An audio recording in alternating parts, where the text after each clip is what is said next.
குர்ஆன்ல வருது, யா அய்யுஹல்லதீன ஆமனு லா தர்ஃபஉ அஸ்வாதகும் ஃபௌக சௌத்தின் நபி.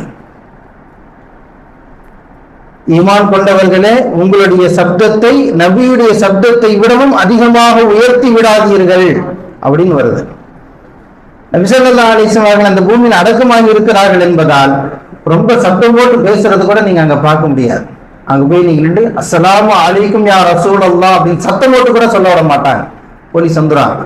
நான் போய் நின்று சலாம் சொல்லிட்டு இருந்தோம், போலீஸ் வந்தாங்க, அமீர் பொறுமையா சொல்லுவேன், ஒண்ணுமே சொல்லல, சத்தம் போடல. மக்களை பார்த்தீங்கன்னா எல்லாம் எல்லாம் எல்லாம் அங்கிட்டு இங்கிட்டு திரும்ப இங்கிட்டு போங்க அங்கிட்டு போங்கிட்டு அலகலிக்க விட்டுக்கிட்டே இருப்பாங்க.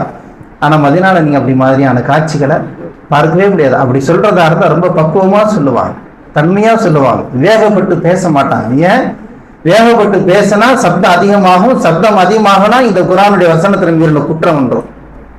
அந்த மக்கள் அதில் ரொம்ப கவனமா இருக்கிறாங்க. அதனால போலீஸ் வரும், பொறுமையா சொல்லுங்க, அமைதியா சொல்லுங்க அப்படின்னு சொல்லிட்டு போயிடுவாங்க. வேற எதுவும் நம்மளை எந்த டிஸ்டர்பும் பண்ண மாட்டாங்க. ரொம்ப அமைதியான பூமி மதீனா. அதனால ரொம்ப கவனமா இருக்கணும். தர்ஃபஉ அஸ்வாதகும் ஃபௌக சௌத்தின் நபி, சப்தத்தை உயர்த்தாதீர்கள்னு சொல்லி அல்லாஹ் இறக்கி இருக்கிறார். இந்த வசனம் இறங்கிய போது நபி ஸல்லல்லாஹு அலைஹி வஸல்லம் அவர்களுடைய காலத்தில் வாழ்ந்த உமர் இப்னு கத்தாப் ரலியல்லாஹு தஆலா ரொம்ப பயந்து போயிட்டாங்க. ஏன்னா ரொம்ப வீரமான ஆளு. அவங்க பேசினாலே குரல் கண்ணீர்ன்னு இருக்கும், பேசினாலே ரொம்ப குரல் கண்ணீர்ன்னு இருக்கும். நபியுடைய சப்தத்தை விடவும் நாம இவ்வளவு சப்தம் அதிகமா இத்தனை நாள பேசிட்டோமே, பாவம் செஞ்சுட்டோமோ, அல்லாஹ்வுடைய இந்த கட்டளை நாம மீறிட்டோமோன்னு ஒரு விதமான பயம் நடுக்க வந்துருச்சு. அதுக்கடுத்து எந்த அளவுக்கு அவங்க சப்தத்தை குறைச்சிட்டாங்கன்னு சொன்னா, நபி ஸல்லல்லாஹு அலைஹி வஸல்லம் அவங்கள்ட்ட ஏதாவது பேச வந்தா நபி 1க்கு 2 தடவை கேட்பாங்க, உமரே என்ன சொன்னீங்க, திரும்ப சொல்லுங்க, புரியல அப்படின்னு. அந்த அளவுக்கு சப்தம் குறைஞ்சிரும். மௌத்து வரையிலும் உமர் இப்னு கத்தாப் ரலியல்லாஹு தஆலா அவர்கள் அப்படித்தான் இருந்தார்.